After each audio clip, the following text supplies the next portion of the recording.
matin, je suis venu parler à quelqu'un à qui Dieu veut donner le meilleur. Pas ce que tu as. Tu crois que ce que tu as est déjà bien. Mais moi je veux te dire que ce que tu as, c'est infime devant ce que Dieu va te donner. Si seulement tu obéis. Si seulement tu obéis. Il a dit à Abraham, je rendrai ton nom grand. Mais Abraham était déjà connu. Hein? Il dit, tu seras le père des nations. Pas de ta nation. Leurs affiches dans les rues. Ils veulent être les députés des quartiers. On les connaîtra qu'ici. C'est pas ça? Si on doit les voter, on les votera ici. Pas à Potopoto, pas au Bakongo, pas à Wenze, mais ici. Mais Dieu dit à Abraham, quitte, parce que je veux te donner les nations. Alléluia. Plus tard, il va dire aussi à un autre homme, David, il lui dit, demande-moi les nations et je te donnerai les nations. Ah, vous n'avez rien compris. Ah, si je peux pouvoir repartir là-bas. Demande-moi les nations et je te donnerai les nations.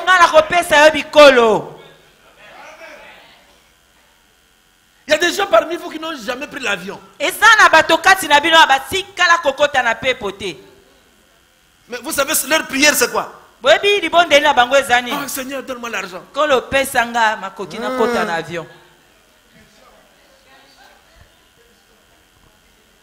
Même l'avion pour aller à Pointe-Noire. Pour aller à Ouesso. Vous les voyez là, tout le monde dans le bus là. C'est moins cher. C'est moins cher. Pour aller à Ouesso là, c'est combien le bus? Oh, c'est 9 000 francs. Alors que tu peux. Toi-même tu peux. Je n'ai jamais pris l'avion. Je vais prendre l'avion. Tu te décides et tu prends l'avion. Mais tu veux ce qui est moins cher. Et parce que tu veux ce qui est moins cher, tu fais du surplace. Quand les autres parlent de trous d'air, toi tu ne sais même pas ce que c'est. Quel choc.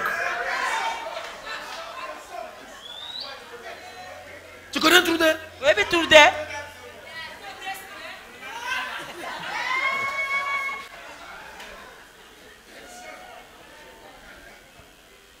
Alléluia.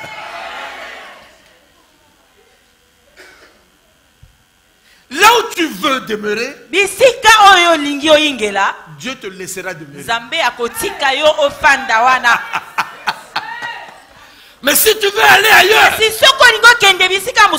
mon frère, ma soeur, écoute-moi. Dieu te dit, va. C'est toi qui dois décider.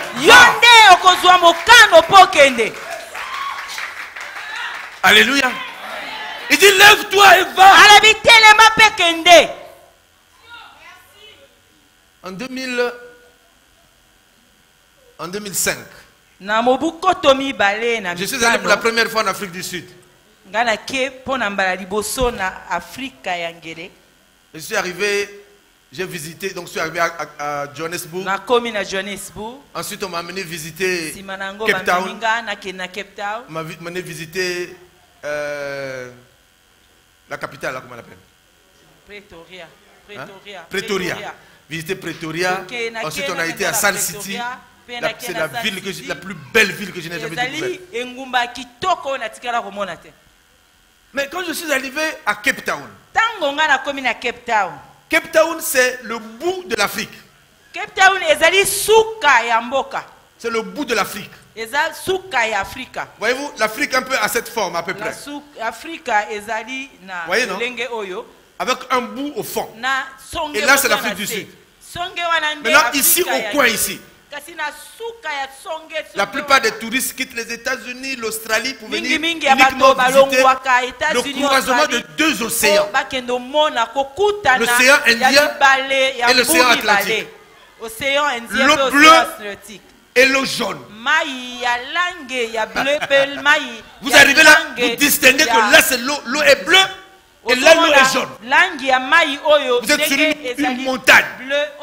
Une montagne abrupte. Personne ne peut descendre là, c'est pas possible. Elle est abrupte. Elle est très haute. Je ne sais pas combien elle fait 60 mètres. Et en haut, on a mis des balises, comment on appelle ça? Non, pas des barricades quand même. Ça s'appelle pas barricade? Hein? Balustrade, voilà. On a mis des balustrades pour que les gens ne tombent pas de l'autre côté. Donc vous arrivez, vous appuyez sur ce que vous regardez. Vous voyez les requins, vous voyez les poissons, vous voyez toutes ces choses. À cet endroit, tout est visible. L'eau est bleue à droite et l'eau est jaune à gauche. Quand je suis arrivé à cet endroit, tout le monde regardait, tout le monde filmait, faisait des photos. J'ai eu une inspiration. J'ai dit waouh. Donc l'Afrique commence ici. Et elle monte. J'ai dit bien. J'ai enlevé mes chaussures. J'ai enlevé mes chaussettes. Voyez-vous, c'est ici que s'arrête la terre. Et là-bas c'est l'eau. Et la terre c'est par là. Alors j'ai pris, je me suis mis sur cette position. J'ai tourné le dos à la mer. Donc je regardais l'Afrique. Et j'ai levé mes mains. Et j'ai déclaré. Tu as dit dans les Écritures. Demande-moi les nations. Et je te donnerai les nations. J'ai dit, je veux les nations.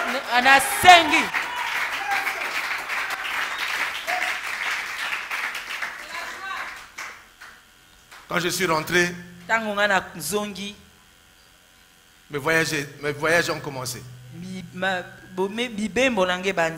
J'ai été en Europe, j'ai visité tout ça. À l'époque, j'étudiais. Mais maintenant, en tant que ministre de Dieu avec l'évangile, là, je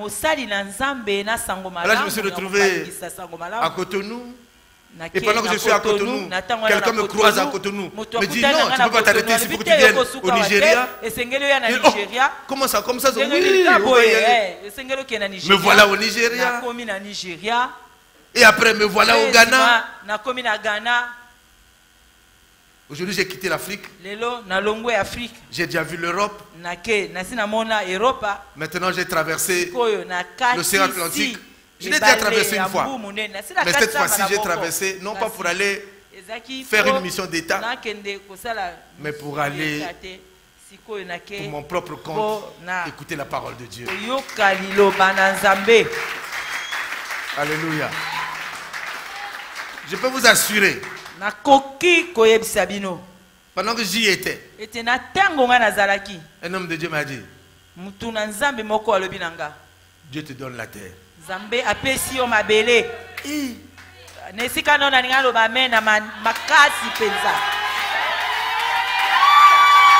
Bon, je sais que tu ne crois pas. Parce qu'il y a des gens qui pensent que les choses là...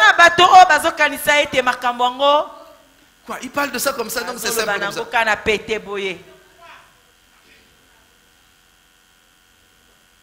J'ai béni le Seigneur parce que le pasteur Julien est là. Le jour où je disais, il y avait, je crois, Vital qui m'avait accompagné et maman Nathalie. Le jour où je disais à une soeur dans l'église, ta place n'est pas ici. Tu vas partir. Mais elle était tellement pauvre qu'elle ne peut pas s'imaginer sortir de là. Partir comment? Parce que toi tu es en train de regarder à ce que tu as dans ta poche. Oui. Le jour où j'ai dit au berger, bon, mais moi je veux partir aux États-Unis. Le berger m'a dit, oh, bon, mais j'ai pas d'argent. Le berger m'a dit, non, c'est un petit problème. On va s'occuper du billet. Vous m'avez donné combien? 0 francs au caté. y a des gens qui sont décidés ici de me donner le billet. 0 francs Mokate. Mon billet a coûté 2 500 000. Billet 2 500 000. Qui parmi vous peut me donner 2 500 000 pour que je voyage? Nani kati na bino akopesa 2 500 pour na bembuka. Mais là, kasi on a donné. Yeoyo apesinga yango. Parce que si je regarde à vous, j'ai décidé sans avoir de l'argent. Si vous avez vu l'argent dans un compte, vous allez moisir là où vous êtes. Alléluia. Il faut que vous décidez. Bien aimé, notre Dieu est un Dieu du mouvement. Tant que Pierre était dans le bateau, Jésus était sur le lac. Il marchait. Et Pierre a dit, si c'est vraiment toi, ordonne que je vienne. Si Pierre n'avait pas bougé, il allait marcher sur l'eau. Non, Jean n'est pas sorti du bateau. Mais la Bible dit que c'est l'homme que le Seigneur aimait le plus. Quand les gens s'asseyaient, les disciples s'asseyaient, la place des gens c'était à côté du Seigneur. Il mettait sa tête sur sa poitrine. Mais il n'est pas descendu du bateau. Il n'a jamais marché sur l'eau. Thomas et tous les autres, les Matthieu, les Barthélemy, sont restés dans le bateau. Mais Pierre, il dit si c'est toi, ordonne que moi je vienne. Le salut est individuel. Tu parleras pour toi-même et Dieu te bénira pour toi-même d'abord.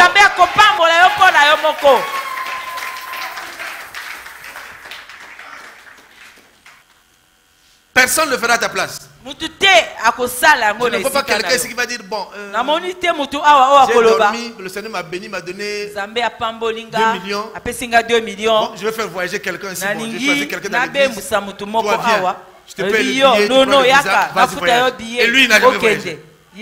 Qui lève la main, celui qui va faire ça. Donc le salut est. Donc ça veut dire que si vous-même vous n'avez pas commencé à le faire, ne pensez pas aux autres. Alléluia.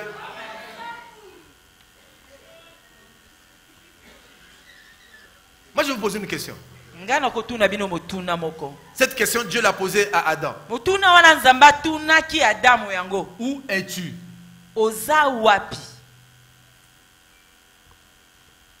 C'est bizarre quand même une question comme ça. Je te vois, mais je te demande quand même où es-tu? Attendez, quand Adam se cachait dans le jardin, vous croyez que Dieu ne pas? Mais il est allé se cacher derrière. C'est comme un petit bébé là, qui est là, qui joue là-bas dans le jardin. Il vient là, il vient se cacher derrière les fleurs. Il se cache derrière les fleurs, il se fait ça. Les fesses, on voit. Il cache seulement les yeux là, mais toute sa partie derrière là, on voit. Alors lui pose la question, où es-tu? Non, lui-même il répond, je suis caché. Oh. Tu appelles ça te cacher? Où es-tu? C'est-à-dire, dans quelle position te trouves-tu? Est-ce la position de la bénédiction ou bien c'est la position du statu quo? Vous savez ce que c'est le statu quo? C'est-à-dire quand c'est-à-dire tel que tu es, tu resteras là. Or, beaucoup de gens sont dans le statu quo parce qu'ils se plaisent dans le statu quo. Sans mouvement, il n'y a pas de changement. Sans mouvement, il n'y a pas de changement. Tu dois te mouvoir. Mais le problème, c'est que toutes les fois, ça ne dépend pas de toi. Il peut y avoir quelqu'un qui fait que tu ne bouges pas. Oui. Ta femme peut t'empêcher de bouger. Ouais. Ta femme peut t'empêcher de bouger. Tes enfants peuvent t'empêcher de bouger. Le ministère peut t'empêcher de bouger. Le travail peut t'empêcher de bouger. Ta santé peut t'empêcher de bouger. Beaucoup de choses peuvent vous empêcher de bouger. Le cas d'Abraham. Bien qu'il ait quitté son père et sa mère, bien qu'il ait quitté sa patrie, mais il a quand même eu un blocage. Parce que Dieu lui dit, quitte cet environnement. En dehors de ta femme, ne prends personne. Lui, il a pris l'autre. Pourquoi il a fait ça? Parce qu'il avait 75 ans. Parmi vous ici, il y a des femmes qui ont déjà dépassé la ménopause, qui pensent qu'elles ne pourront plus avoir d'enfants parce qu'elles sont mariées. Je suis venu vous annoncer un autre Dieu, le Dieu d'Abraham. Le Dieu d'Abraham. Le maître des temps et des circonstances. Pendant que tout le monde dit, Saraï, c'est fini pour elle. Le Dieu qu'Abraham a rencontré lui a dit, moi je te bénirai et je te donnerai une postérité. Il a 75 ans quand Dieu lui dit ça. Mais pour que tout ça s'accomplisse, il fallait qu'il bouge. Dis à ton voisin, bouge. Bouge.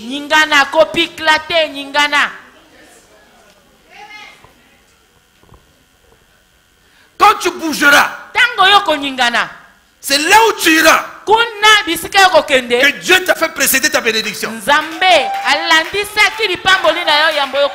Pourquoi? Parce qu'il ne veut pas que tu partages cette bénédiction-là avec ton environnement. Quel choc! Parce que les lotes ne doivent pas manger ta bénédiction. Les lotes ne doivent pas goûter à ta bénédiction. Alors, si tu veux bouger, et l'autre est devant toi, dis-lui, bouge. Bouge. Parce que moi je dois passer. Bouge. Lève-toi et dis bouge. Lève-toi là où tu es, dis bouge. Bouge.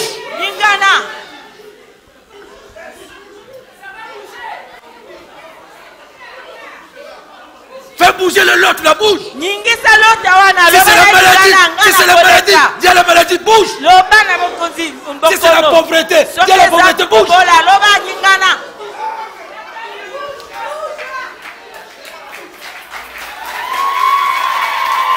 Ton lot doit bouger.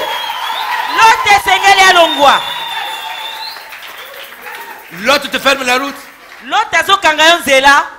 C'est qui? C'est le célibat? Bouge. Mon mari est là-bas. Bouge. La femme est là-bas. Bouge. C'est pas quelqu'un d'autre qui le fera pour toi. Je dois aller récupérer ce qui est à moi. Alors toi, bouge.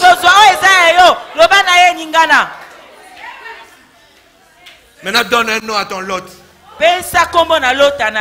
Donne un nom à ton lot. Et dis-lui que j'ai été béni. Dis-lui, c'est-à-dire tu t'adresses à ton lot. Je ne sais pas c'est qui. En tout cas, moi, j'ai dit à l'argent. Quoi? L'argent appartient à mon père. Maintenant, pourquoi il doit être entre les mains des gens qui ne veulent pas me le donner? Alors j'ai dit, bougez. Bougez pour que je prenne ce qui est à moi. Alléluia. Amen. Tu dois dire, bien-aimé.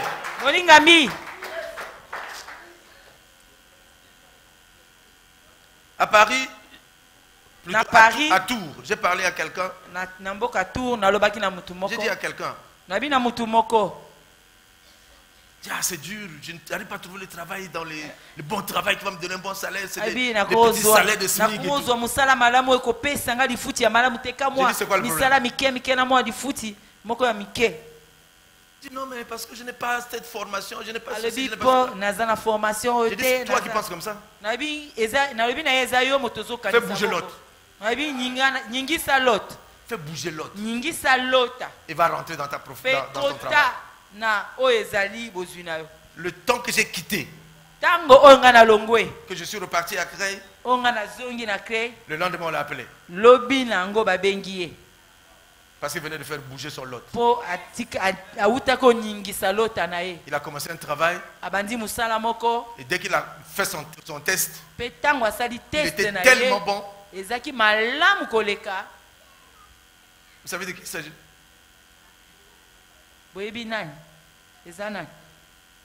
Edwige de Souza. Elle est allée travailler sans qu'elle ait déposé une demande. Sans déposer une demande de travail. Sans implorer quoi que ce soit, tu dis, fais bouger ton lot.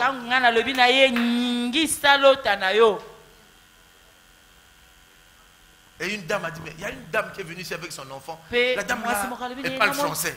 Est-ce qu'elle ne peut pas là? On ne peut pas là. Il dit, mais appelez-la, on a besoin de quelqu'un ici.